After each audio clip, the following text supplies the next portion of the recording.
All right, so welcome back to episode 2 of Tales from the Service Industry. Tonight I'm being joined by Natalie. Hello. Natalie and I have actually worked together for a couple of years, so while I know her, I would like her to introduce herself, share a little bit about how she got into the industry and some of the jobs that she's done. Awesome. So the way that I got into this industry was a little funny. Nobody gets into this industry because they want to, right? It's never intentional. No. I was a junior in high school, and they were offering kind of like occupational programs to get more like extra credits and get advanced and possibly either one, have a lot of free time when you're a senior or get out early. Like by lunchtime, you can go home. And, I was like, yeah, I want to go home early. Who doesn't? Right. Not thinking that I was going to start working my senior year. So it wasn't really free time. But so I think it was called like ROP. They had a dental, medical, and hospitality industry option. And I was like, I don't think I want to do dental or medical. And to be honest, I didn't even know what the hospitality industry was. But I said, okay, well, let's check it out. First day in class, I was like, okay, I think I can get into this. Front desk, this is cute. Straight out of high school, whatever. From then on, senior year came, and I was still involved in these classes, and then they were offering, like, internships. Okay. Kind of like internships. And so I got my feet into a little bit of that, and I was like, yeah, I think I can do this. I think I like this. And I continued doing a program with Orange Coast College. Okay. And I got more and more involved. But it wasn't like, oh, I want to do this. This is what my life is going to be like. I was just kind of like going along with it. And then 13 years later, here I am. So I started as front desk reservations, and then I dipped a little into accounting. That was terrible. I would never do that again. And then I moved over into the dark world of sales, and I've been there ever since. Yeah. Mm-hmm. Department I don't want to be in ever. Well, It's not my personality. Mm-hmm. I'd rather be back of house and make things happen than I feel you. And that's your forte. I will say that's your forte. It's where I'm comfortable. At least I know it and I own it. And that I feel like that's where we balanced each other, right? Because you're so hands on with ops, and I feel like I'm strong in ops too, but I rather sell. I rather be that cheery, salesperson. Right. And that's your niche. Mm-hmm. So, okay. So I know that's been more than a couple of years because we worked together for a couple of years. Yeah. So thinking back to when you started as an intern till now, it's pretty obvious that our industry has changed. But what are some of the things that you've seen that have changed, good or bad? I think the industry has gotten a little more laid back. Mm-hmm. Back then, I feel like it was very like buttoned up, professional. The arrival to a hotel was very grand.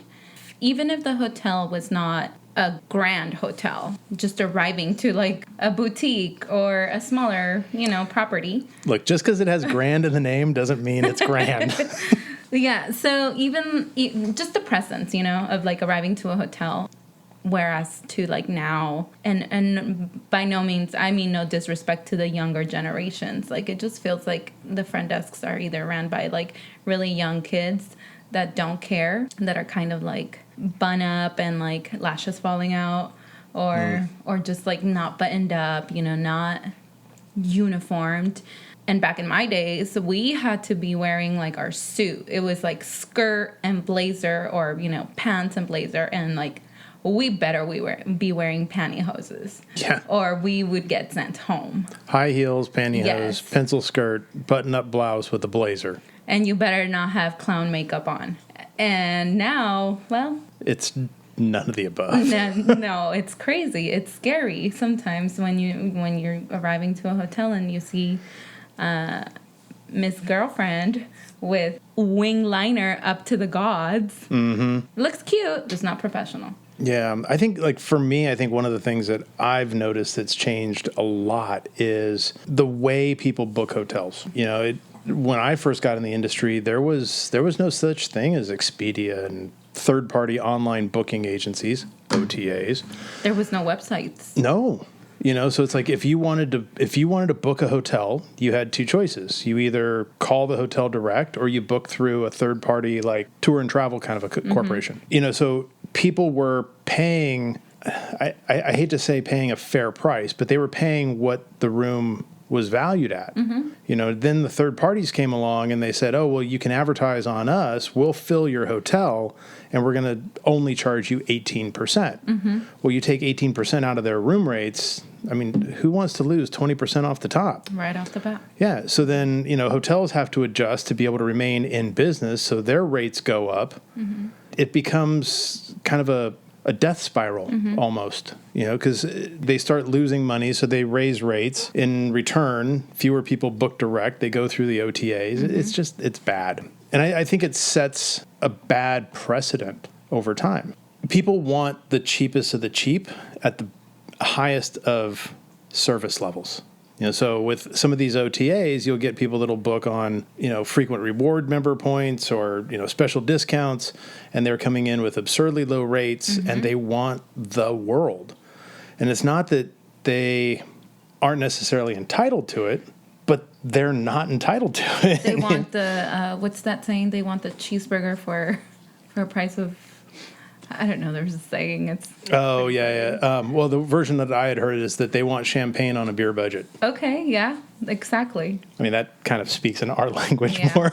But, you want 5-star premium resort service and quality of accommodations for $64 a night. It's just not going to work. No.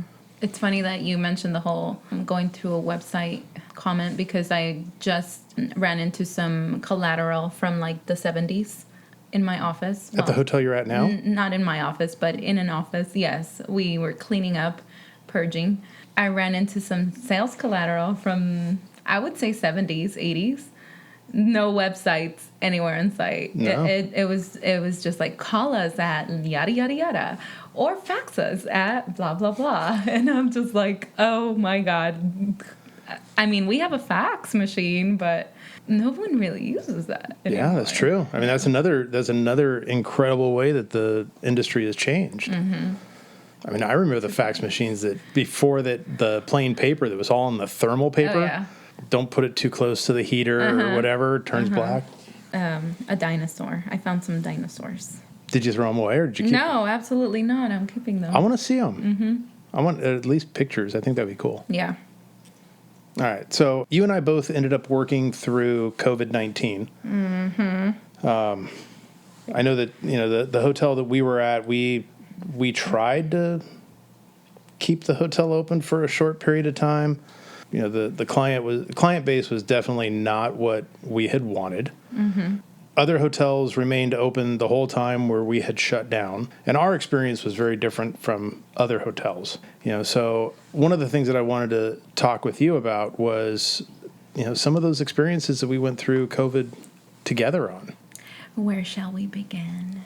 Well, let's start with my favorite. Okay. Okay, my favorite was the night that I got a call that person had broken into the hotel. Okay, so when the hotel was closed. Yeah, when we were closed. Okay, we had just left that night. I know. I had just gotten home. Yeah. Got a call that the fire department was there at the hotel. And that basically somebody had broken into a first floor room and had set off the smoke detector. Fortunately for all of us, the room that he had broken into was an ADA room. And with the ADA rooms, their smoke detectors are wired to the entire hotel. Oh, that's something I didn't know. Yeah. So for the most part, the smoke detectors in the rooms are local. Smoke detectors in public areas are hotel-wide. Okay. But with ADA rooms, the law requires that the smoke detectors in those rooms be wired with the public area. Yeah, so, it was fortunate for us that the guy broke in and was smoking a cigarette in that particular room. The way I find out about it, getting a call from the fire department, the city fire department. And then maintenance. So my adrenaline that night was already up at 1,000 because I was going hiking and it was COVID time. So everything was closed. I couldn't go to the gym. That's right. You were on a hike. Well, I mean, or just finished. About arrived. I don't know. Everything was shut down. Couldn't go to the gym. So my adrenaline was high already because I think I had just finished this hike. So I was happy and like sweaty and just, excited. Normally that's what a workout gets you going. And then we get this call. So then I get on the phone with you and I'm just like, okay, I think I'm closer than you.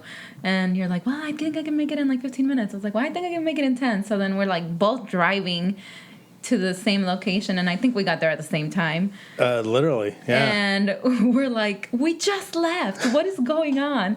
And then I remember we had to go floor by floor and just make sure that, everything was safe. But I was like, I'm not going to go like floor by myself. I'm going with you. So, we just stuck together. That was one of the many COVID stories. That was when we were closed. Yeah. A story that I remember while we were closed was the one where we all somehow missed that homeless person that was charging his phone on the hallway. And then when our night auditor came in. Oh, that's right. When our night auditor came in that night, she missed him too because he happened to like go hang out in the lobby for a minute. So she passed by the hallway, but she noticed all his belongings in the hallway. This was the guy that ended up trying to break into the ATM, right? Yes. Yes. Remember that day how you left the bathroom key in the lobby? And I said, oh, you should put that away. And I was like, who's? And we said, oh, that's right. Left it on the front desk. Yeah, because we're like, well, it's an empty hotel. It's a closed hotel. Well, this guy went wandering around. He grabbed the key to the bathroom thinking he could open the ATM with it. Yeah. That story, that whole night was weird. The night was weird. So my favorite part of it though was watching the auditor on the camera come out and scrappy-doo with him. Yes, she is so brave. Like I don't think I have the courage to do that, but she was just like, you could see in the footage, she was like, I think she was cussing him out. Oh, yeah. Based on, like, the hand gestures. She was, like, aggressive. Oh, straight up. I was waiting for the chancla to come up. Yeah, she totally would have. Oh, absolutely. But that was scary. But a story while open during COVID time, well, it's not a story. It's just, I guess, the dealing that we had to do with all these unsavory guests, during COVID time, and everybody was either one shut down or two had super low rates. That drove in all of the unexperienced travelers. The worst of the inexperienced. Well, no, they were experienced, just in the wrong ways with travel. Yes. I mean, the number of fake IDs, bogus credit cards, attempting to pass a third-party credit card authorization, etc., was just crazy. The stories we would get on the daily. Yes. I lost my ID and I'm traveling. I can't find it. I only have a copy of it. My credit card got stolen. But no, the credit card, you stole the credit card. Yeah. Yeah. You made the credit card disappear. It blows me away that they think that we're not going to catch these things. And we are touching and feeling credit cards and IDs on the daily. Why would they assume that? From all around the world. So I'm going to share a story with you from long ago, and you may have heard it. I don't know. But we were working one night, and we got a walk-in guest that had a picture of a credit card and a quote-unquote third-party authorization form to go along with it. But the photo of the credit card was not a normal photo. So, normally if somebody's going to send a picture of a photograph, they will do what? They put the card flat on a table, they take the picture from directly above kind of thing, right? So this card was on a table, but the way they took the picture was like high fashion photographer. It was like at an odd portrait. It was on the corner. It was at an odd angle. It was unnatural. And I was standing there looking at it, and I realized that it had been photoshopped. And the way I knew that it was photoshopped is there's a thing that you can do with text that is called a drop shadow. Okay, it makes things look three-dimensional. But here's the problem. they had the drop shadow going 2 different directions on the same card. I feel so. Did you see this? I did. Of course. Of course, I'm the one that's going to see it, right? Yeah, wrong person. Yeah, so like the drop shadow on the numbers is going towards the right. The drop shadow on the skills. on the name is going to the left. It's like obviously it's not right. So I took the card. I put there was a website that you can go to that you can check the authenticity of a bank bin, the bank identification number. Right, you've shared that one. Yeah, so I went to the website. I punch in the number, and the bank bin in the photo came back to South Carolina Teachers Credit Union, but the card itself was a Chase card. The number didn't match the card, so. All the red flags. Yeah, every red flag, right? So I go back to the front, and I said to the lady, I said, hey, I appreciate your patience.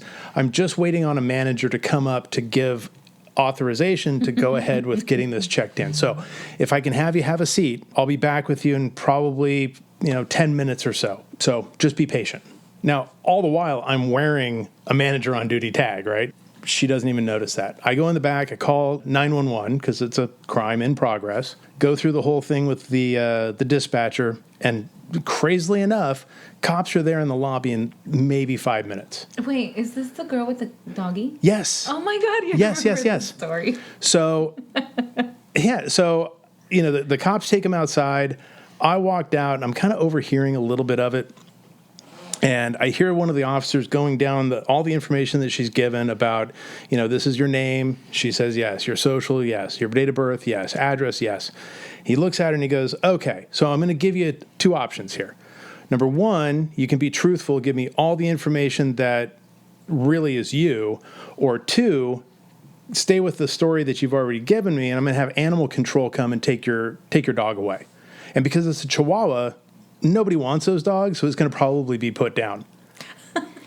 So she says nothing at this point. She just looks at the cop, and the cop let her hang for a good 4 or 5 seconds. And I see this big tear well up in the corner of her eye, runs down her cheek, drips off her chin, and she says, okay, my name is, and gives the cop completely different information. Oh. Like all of it, 100% different. At the end of the whole thing, they take them all away, and I talked to the cop, and he said to me that she had just gotten out of jail from serving time for what? Identity theft. Oh, my God. And credit card fraud. And you're right back in there. It's like, clearly you're not good at it. Nope. Stop. She didn't have enough No. of a jail time. I Nope. wonder where she got the dog from then. I don't know. Oh, poor puppy. I hope he's doing well, though. What happened to the puppy? The cop gave her the opportunity that if she was truthful with him, she would allow her to call a friend to come get the dog. Okay. As long as the dog's okay. Yeah, and the cop was honest about it. It took a half hour or so for the friend to get there. All right, so looping back to the hotel being closed during COVID. Mm-hmm. All right, we talked about a couple of things that happened. One of the things that happened that I was most intrigued about, but yet seemed to bother me the least, was ghosts. You can talk about your... Well, my experience with them at that time was cleaning carpets. Right. The hotel is closed, cleaning carpets, just deep cleaning, trying to get the hotel, to a point where when it is time to reopen, it can kind of be a flip of the switch and we're good to go. Mm-hmm. So I'm up on the upper floor. I'm the only one within, 300 feet of any direction, shampooing carpets. Stop the machine. I'm unplugging it to move it. And I swear to God, I hear a girl giggle. Mm-hmm. Like, right behind me, just behind and to my right. I turn around, nobody's there. And weirdly enough, it just didn't bother me. Like, it didn't give you goosebumps or anything, like chills? A little bit. Yeah. Even now. Look at that. But it was never a sense of fear or dread. Yeah. It was more of a sense of presence. I think that day when you were cleaning carpets, I also had I don't know if it was like a feeling or something, but remember, was that the day that I came up running down the hall and asking like, did you call me or something like that?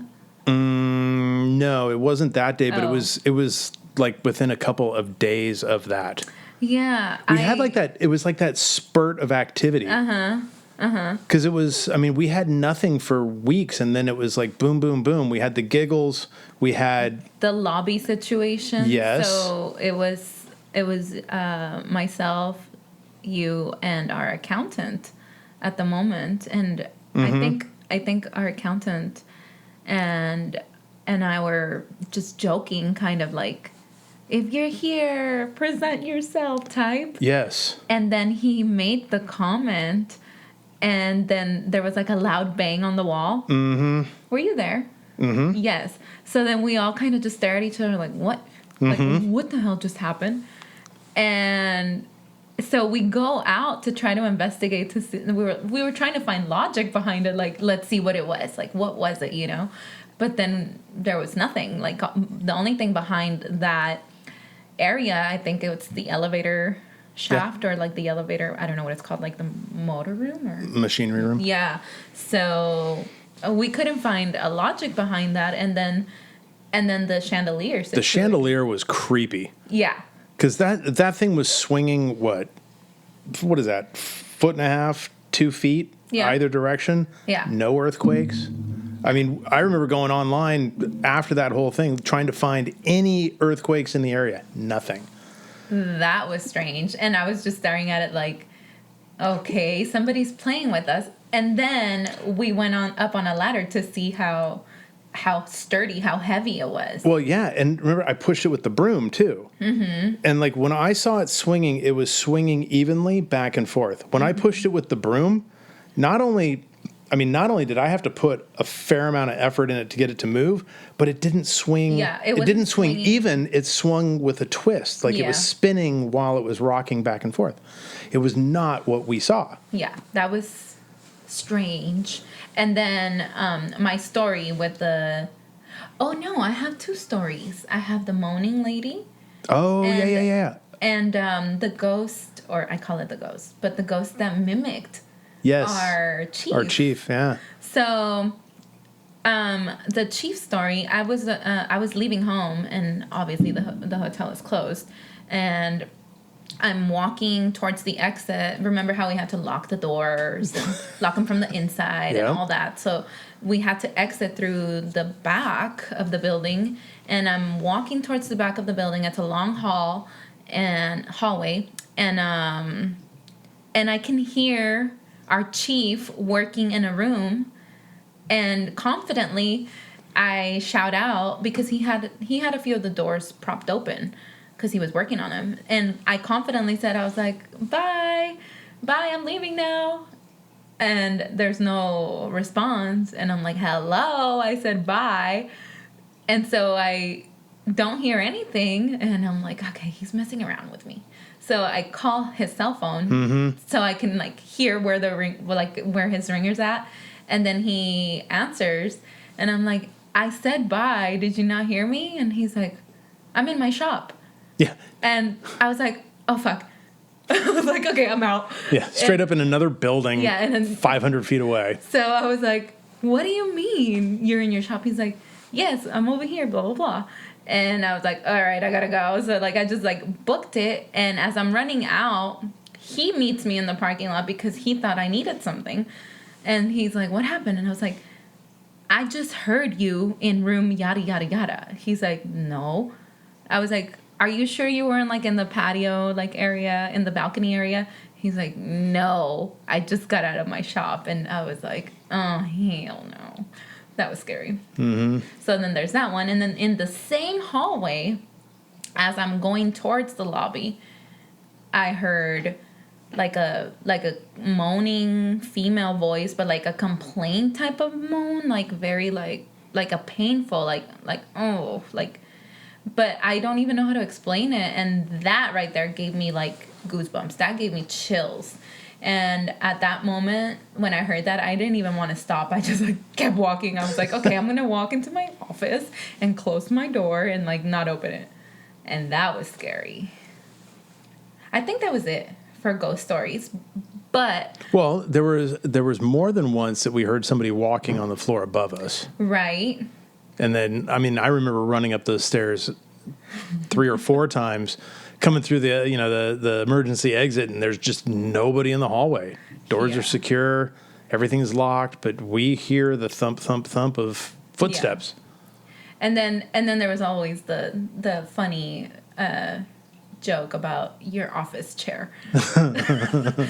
When so you would occasionally like step out of your office from your second exit. So there were two doors, one that was into the back office, one that led directly to the front desk or to the directly to the lobby. Yeah. So occasionally you would exit through the lobby, and I wouldn't know because you went out the other way, and I would hear, it would sound what sounds to me like when you like move out of your office chair, or like the clickety clacking of your keyboard. Mm-hmm. So I would confidently shout shout out for you, or like ask you XYZ question, and I'm like, hello, and then I would go out and check out like what you're doing, and there's nobody there. Yeah. So that was always like the running joke. Your ass chair. My ass ghost. Ass ghost. But there was more than one time that I remember going out that lobby door, doing whatever I had to do, coming in the main office door, for you, like, talking to me, and I'm not even there. Oh, right. I'm coming through the door as you're talking to whoever the ass ghost is. Ass ghost, yeah. That happened more often than I'd like to admit. Yeah. I still wish we would have used your, what's the little machine you bought? The spirit box. The spirit box. That would have been fun.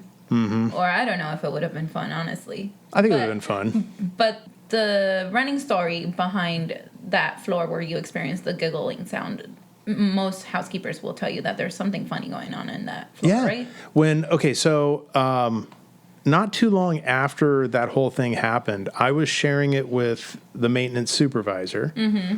And his comment was nothing about like shock or disbelief. He looked at me and he said, "Oh, the little girl in the yellow dress." That's right. I was like, okay, so this has been going on for a while.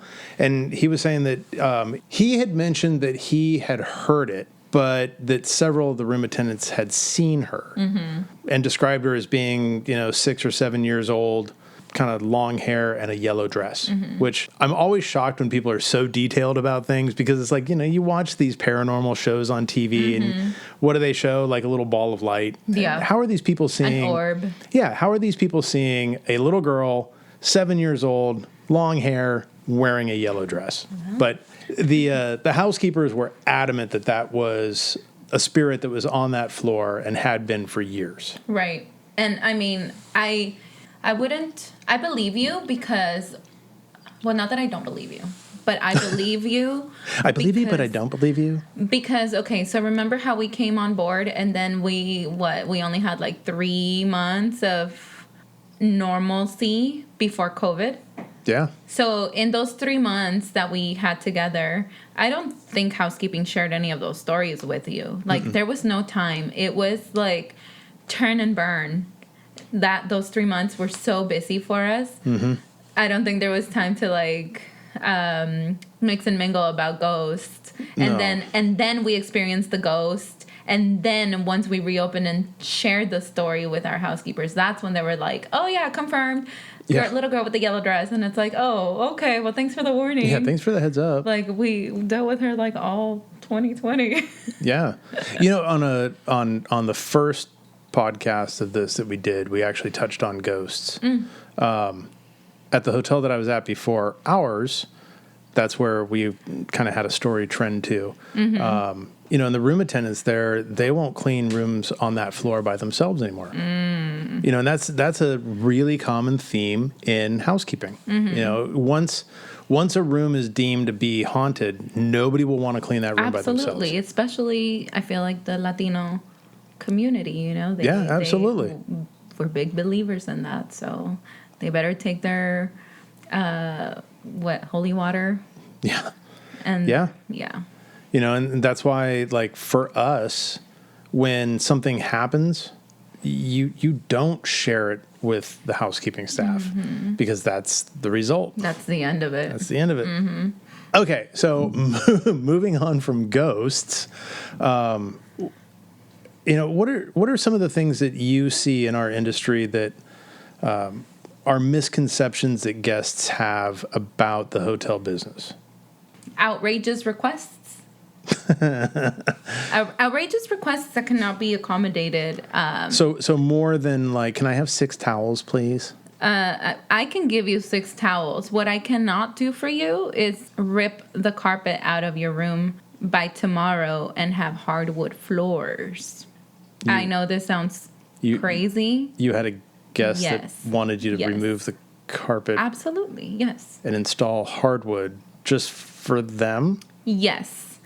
overnight. Overnight, guest was very upset when she walked into her room that we still have carpets in our rooms. She was going to be taking off early the next morning and coming back really late at night. And she expected for us to rip the carpets out and have hardwood floors ready to go by the next night. So, we suggested, we actually have a room that has hardwood floors. So it's not the same room type, but we suggested, hey, so if the floor is your issue, here is what we can do for you. We can move you to this room, hardwood floors. And then the question came about, well, I promised my bedding types, the same bedding types that I have. And we said, no, we don't have bunk beds in that floor that you want to move to. But it has 2 queen beds and it has the hardwood floors that you desperately are in need. She said, well, see, this is what I'm saying. You can't do anything for me. So, at that point, it's just like, okay, Miss Smith, let's get real. What you're asking, does it make sense in your head? Like, does it make sense in your head? Can you do this for anybody else? Like, Just on a whim, can you rip out the carpet, put in hardwood floors? right. And then she goes off about, well, yesterday I asked you to bring me cleaning supplies and you didn't want to give me your cleaning supplies, so I had to go off and buy my own. And I said, Miss Smith, once again, I can give you disinfectant and that's about it. And she goes off, about how we're not giving her what she wants. At this point, I told her, I've run out of options for you. You either stick with the room that you booked, because you booked this. Our pictures have a carpet. Oh, yeah, I don't that's know very where clear. I don't know where you got this hardwood floor idea from. I can give you can stay there. I can give you the room that I offered, or you can go home. Or you don't have to go home. You just got to find a hotel that's going to tickle your pickle. That's out of my playbook. Okay, so I'm going to give you 2 options. Okay. Yeah, and you know what? I think I picked that up from you. I'm sorry. No, it's fine. I love it. I didn't hear from her again. Oh, you will. Well, I You hope will. not. It'll find its way onto every third-party review site she can find. Okay, for me, a misconception of the hotel industry that I see a lot is that people don't understand that our industry is no different than the fast food industry, from the sense that anybody can buy a burger chain location. Okay, so just because, and we're purposely avoiding corporate names, but if you've got a big, one of the main management companies that's out there for hotels flying the flag at the front of the property, it doesn't mean that company owns and operates the hotel. Right. It can be owned by Mr. Smith. It can be run by, Blue Sky Management Company, and it appears to be a big box hotel. Right. Just like McDonald's. Yeah, just like, yeah. And I see people all the time that try to leverage a minor situation into a major situation just to be able to say, if you don't do X, I'm going to sue you. And it's like, what do you expect to get? Just because it has a W or an M or whatever on the flag, you're not going to get millions of dollars, especially for a small thing. I mean, you saw in the news, what was that, about a week or 2 ago, the woman that stayed at the local resort. paid out $100,000 because she had bed bug bites. I don't understand how I don't understand it either. that corporation paid off.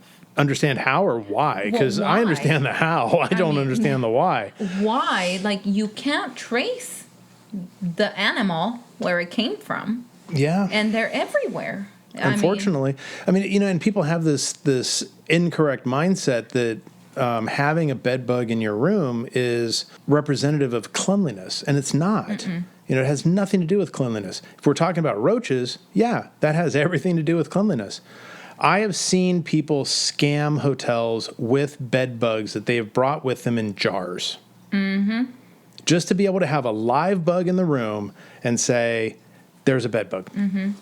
I've seen it myself. I've dealt with them, right? Yeah. Mm-hmm. Yeah, and it's all part of their scams.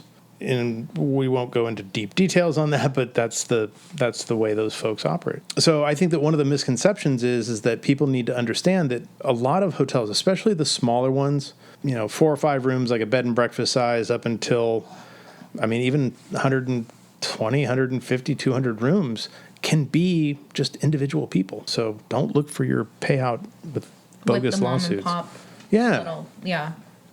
Okay, I have a question for you. What things could a guest know and do that would make them better guests in the hotel? I don't, and I to be clear, I'm not saying behave. Well, maybe it is a behavioral thing, but trying not to say that it's their bad behavior. But what would make the stay, the process, the experience better for them if they understood about our industry? Mm-hmm. Being a better traveler. How to be a better traveler? Stop using debit cards. Yes. The reason why, car rentals, hotels, and such places ask for credit cards is because when you use a debit card, you're going to see it on your end as a pending hold or pending, For us, it's just a authorization. When you use your debit card for, let's say you have automated bills and whatnot, you use your debit card for whatever you use it. Once that, I don't know how to explain this. I can explain it. Yes, please. Okay, so the easiest way to think about it is this. A debit card is cash. Yes. A credit card is fake money. Okay, yes, that's a cleaner way, yeah.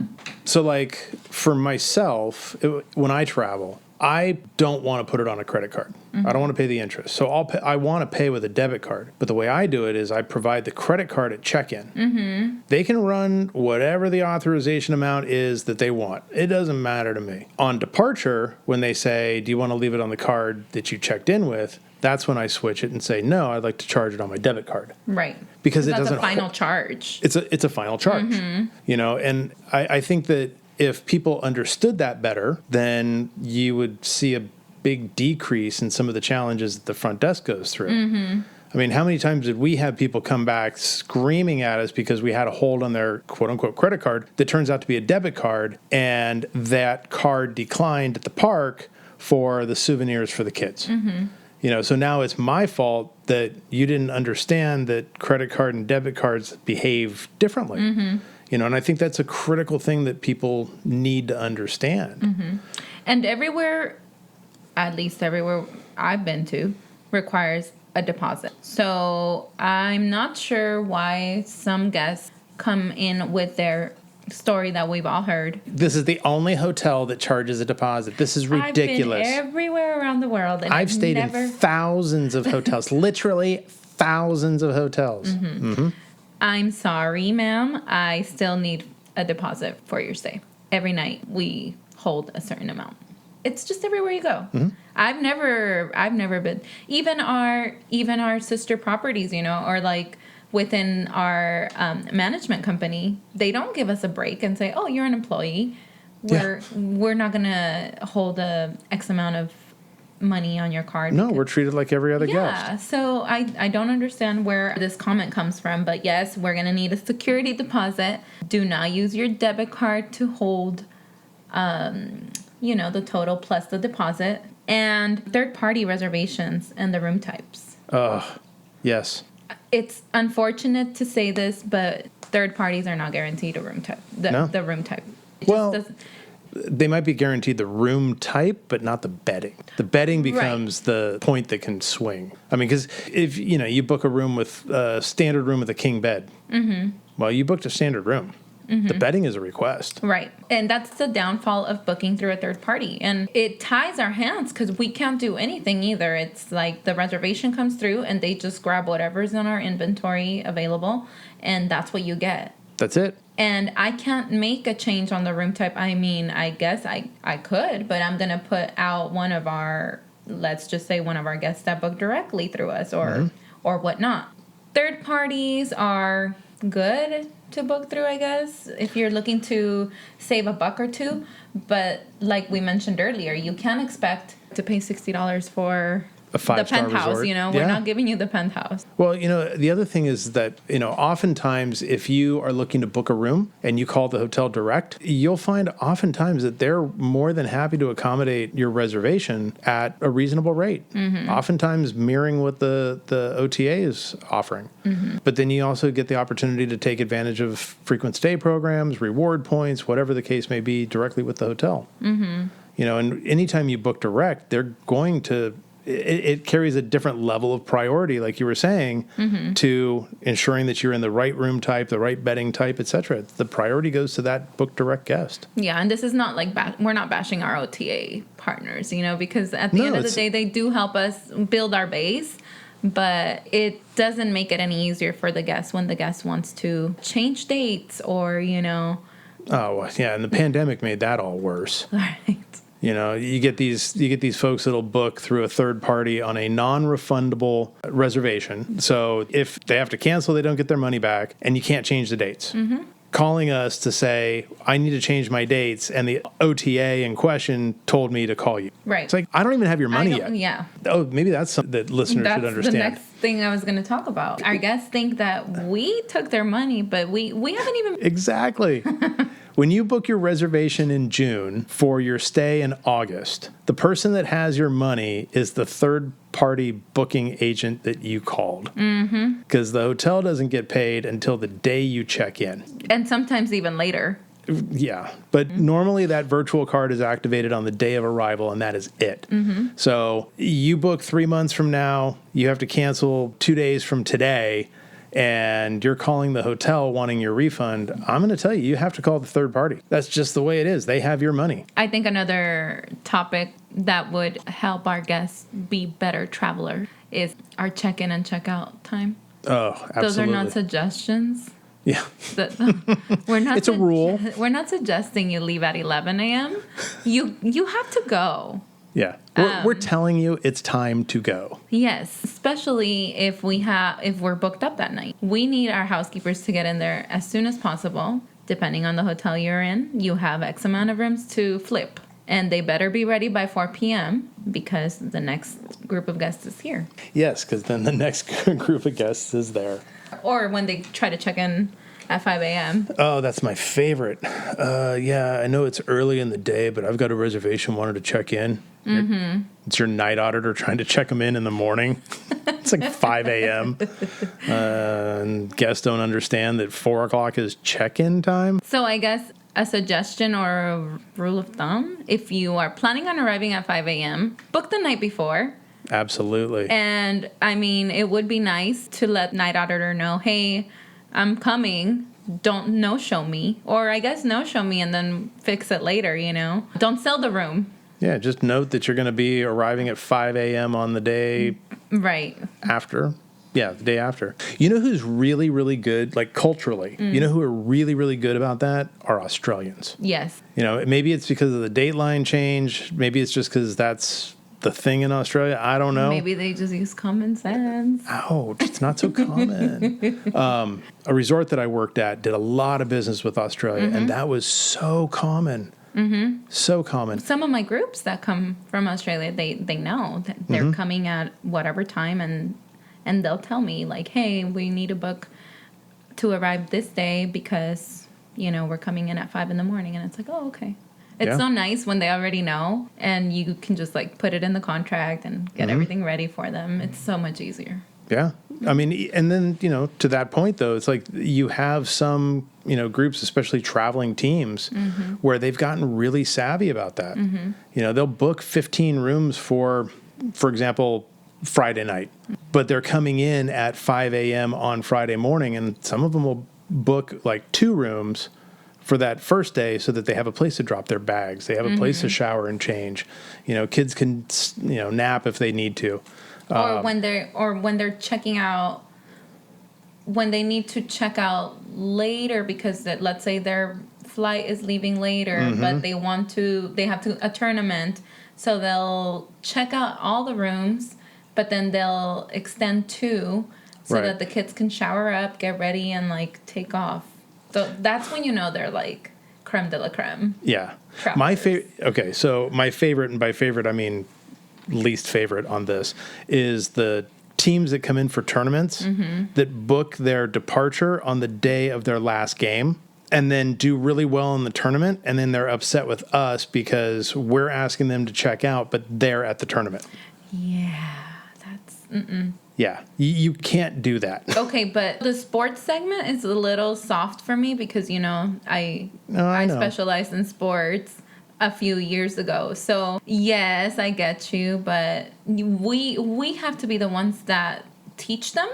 Absolutely. Kind of, because they don't know. They don't understand the process. A lot of them will try to get by and say, well, if we lose the tournament on the 3rd, if we get disqualified and we have to leave, like, can we leave without a charge? No.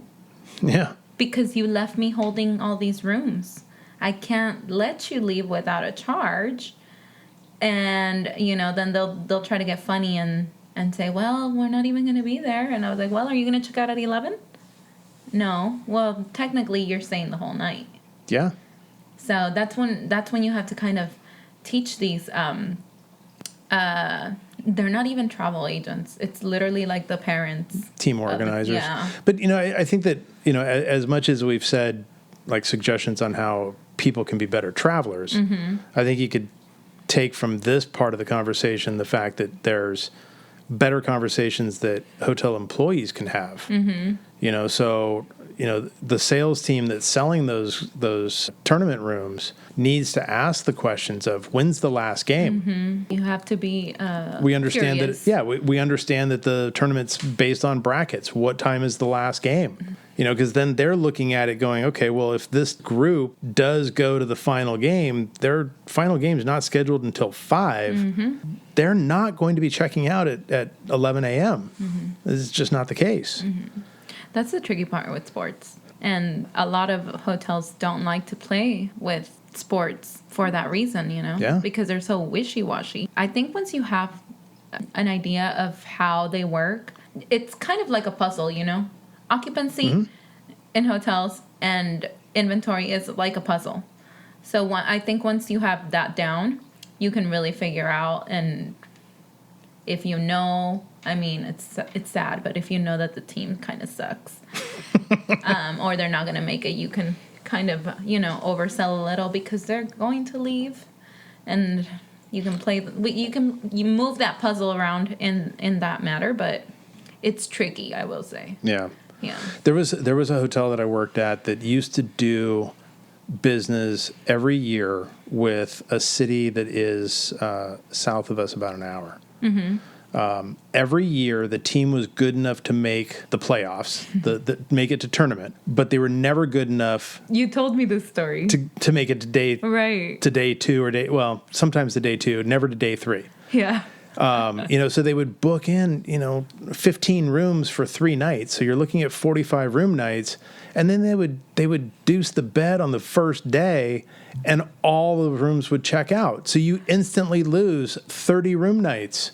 But they have the ability to do that because it's not written into the contract for early departure due to the fact that they lose or attrition or anything like that, because the argument from sales is, oh, well, they come here every year. The argument from operations is, yeah, they come here every year and they leave us holding the bag because they're not good enough to go through. And it's not diss on the teams and their ability to play, but it's the fact that you had a contract with us for 45 nights. You leave after the first night, so you leave me hanging with 30 room nights that I can't rebook. Right. So we lose $6,000 because you lost a game. And you're not going to sign a contract. That's one of the things that's frustrating about sports groups that are within driving distance. Now, conversely, there were teams that would come in from out of state that wouldn't do well. They would, drop out on day one, sometimes day two, and rather than leave, they would go to the beach. They would go to the amusement parks. They would enjoy it. The other teams would just go home. Right. That conversation reminded me of Sell the Dream. Operations. We talked about that the other episode too. Nightmare. Yeah, sales sells the dream, ops lives the nightmare. Sorry, ops. Sorry, sales. I mean, I started in ops, okay, so I kind of try to keep it all. No, you know what? Working with you was great. Oh, thanks. Legitimately. It's like I worked with you in a different capacity than I did in a previous ops role with sales. This was much more of a peer-to-peer, but the working relationship we have is one of those where it's like you just kind of know what it's left hand, right hand. You just kind of know what each other's doing. The things that you would discuss with clients, the details that you would cover. I personally never saw the sales sells the dream adage at our hotel. I think once you have an idea of what ops does, you become a better seller or, a more efficient seller, I would say. It's definitely helped me having background in ops, but also everything you taught me, like, oh my God, everything you taught me from the time we were close, you are so hands-on. I've never seen that with a GM. And I think part of your background, is what's made you who you are now too, Like, I didn't know how to do the caulking on the bathtubs. Like, I learned. Well, yeah, but I mean, as a sales leader, why would you need to? Right. But what you learned was not just how to apply caulking. Right. You understood the process of how long it takes to dry and all that. The removal, the cleanup, the application, the dry time, and the difference between an experienced maintenance tech and the new guy on the team. Right. It's like you got to see all that and you understood the depth and the breadth of the process. And it translated. Right. Look, you said to me that I'm hands-on. And I would not disagree. But I've never met a salesperson that is as hands-on as you are. At most, I had some sales folks that would help you move, a banquet table, like the big rounds. Yeah. Or, a couple of chairs, and then mysteriously they disappear to their office. Oh, I got a meeting, I have a thing, whatever, and they're gone. That's not the case of working with you. I mean, how many having to run water during COVID time, during the closures and all those other things that we had to deal with. I was very happy to work with you. And same here. I mean, as salespeople go, definitely the most hands-on. Aw, shucks. Don't cry, don't cry. I know. But, I still send you emails almost every day. I know. It's like we kind of still work together. Okay, so I want to talk about the grossest guest you've ever had in your hotel and why. Okay, you were a part of it. You were a part of my grossest guest. Well, not you, but you were there. Well, we were working on property. We worked together at the same time. Oh, this was he was right at that tail end of when we were struggling to stay open before we closed. Before we closed. The second time. Our first time closing was in April. Yes. And our second time closing was in December. Yeah, it was before we closed the second time. You know who I'm talking about, Mr. Cuban Sensation. Yes. So, and the nickname behind him was because he was Cuban. But there was nothing sensational about this guy. Nothing sensational at all. Well, the level of his drinking was sensational. Okay, yes. Clearly there was some struggles. Well, definitely medical. Medical, yes. He booked through one of our favorite OTAs for about 13, 14 nights. 2 weeks. It was 15 nights. Okay. Because the quarantine at that point was 2 weeks. It was 14 days. So I wonder if he was quarantining with us. Yeah, no, maybe he was. It was definitely more like during the looser times of like quarantining, right? right before it spiked up again. Yeah. Anyways, so this guest booked through a third party. Second night, we were starting to get complaints about a smell. Yes. Down the hall. And this guest was very close to our office. And you know how sensitive I am with my nose. I can smell everything from miles away. So I think I remember telling you, like, do you smell that? Like, there's some smell. And, you know, everybody was ignoring me at that time because they thought I was crazy. But, a little bit. But then, I think it was on our night audit pass that said that this guest was leaving dirty towels in the hallway. No, it started, well, yes, but it started off finding urine-soaked towels in the vending room that was just down the hall. Oh, Lord. I didn't know that. Yeah, Maybe I did. And then it was a couple more days where it progressed to the point where he was not taking them down the hall and he was just dropping them out in front of his guest room. Right. And then I think I brought it up to you and I was like, is this like a health issue, you know, for our employees? Because obviously our housekeepers didn't know what they were picking up. Yeah, no, it's bodily fluid. It's a biohazard. I don't know. I think we kept giving him clean towels and he kept taking out dirty towels. And at that time, we weren't giving service to the room. So it's not like we were walking into the room. We didn't know what was going on inside. Nope. We just thought maybe, you know, it was a bedwetter.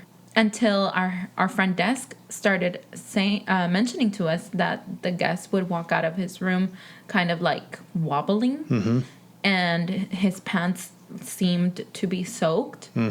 So then you and I kind of kept an eye on him, and we would step out when he would come out because we could hear his door open and would be like, oh, to see what our agents were saying, and that's when we saw like wet pants and the stench was like, it followed him and it would stay in our lobby forever. Oh, yes.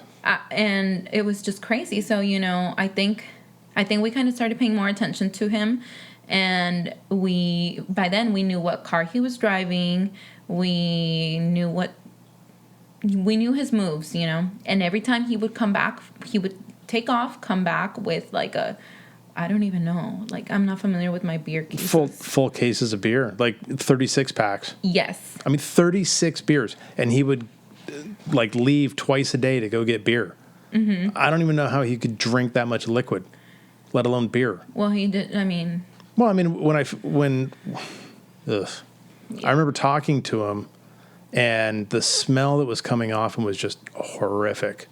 Right, and I think terrible. I think you asked him, like... is there a medical condition? Or yeah, is there... Basically, I was trying not to be, like, rude and put him on the spot, but I asked him, you know, do you have a medical condition that we need to be aware of? Right. Because he had no bladder control. So the bed he would use was soaked. Not just the mattress, but when we... I forgot how we found out what was going on, though. I think we just opened the door one time when he left, right? Just to... Well, I didn't know that he had left. I was trying to get a hold of him. He wouldn't answer the door. So after knocking and knocking and knocking, I basically just announced, you know, management coming in. When I opened the door, that's when the true devastation of the smell and the sight hit me. You know, it's like the room was covered from wall to wall with empty beer cans. He was using the nightstand as an ashtray. The bed was soaked with urine to the point where it had penetrated the waterproof cover that's on the mattress itself. It went through the entire depth of the mattress, out the bottom of that encasement, through the box spring, into the carpet, all the way to the concrete. It was just urine on top of urine. But the cute part was the air freshener. Yes. On the nightstand. The can of air freshener. Like that was cute. Like he really tried. Yeah, I have never seen so many beer cans in a room from one human being. Right. So, it was amazing. Yeah, unfortunately, obviously, you know, we had to kick him out. So yeah. He had to I asked him to leave. I mean, he was putting all of us in in a bad situation. It was not. He needed a long care facility. But they weren't going to give him beers. That's true. Yeah. So, at the end of it all, he damaged our room so bad. That room had to be renovated. That room had to be tore up. We took it down to the drywall. From the ceiling all the way to the floor. And, I mean, I feel like he must have known that he messed up, because we charged that card for however much money that Thousands. room cost us, and he never blinked, he never called, he never complained. No. He just went on his merry way, and I hope he's doing well. I hope he's taking care of his situation, you know. But I kind of get the feeling that he was like tired of life. Yeah, like he had given up. Yeah. The what was the term? The light of his life had gone out. Mm-hmm. Yeah. Yeah, he was kind of, and I mean, it was sad because he was definitely drinking and driving. Yeah. So not only was he in trouble, but he was putting others at risk too. Yeah. So. Well, I think this is a good point to end this for this episode. Okay. Natalie, I appreciate you being here, your time, your stories. Always nice to see you. Hopefully we can have you back again. Absolutely. If it hasn't been too awkward. It was not at all. So we have more stories. Oh, so many war stories.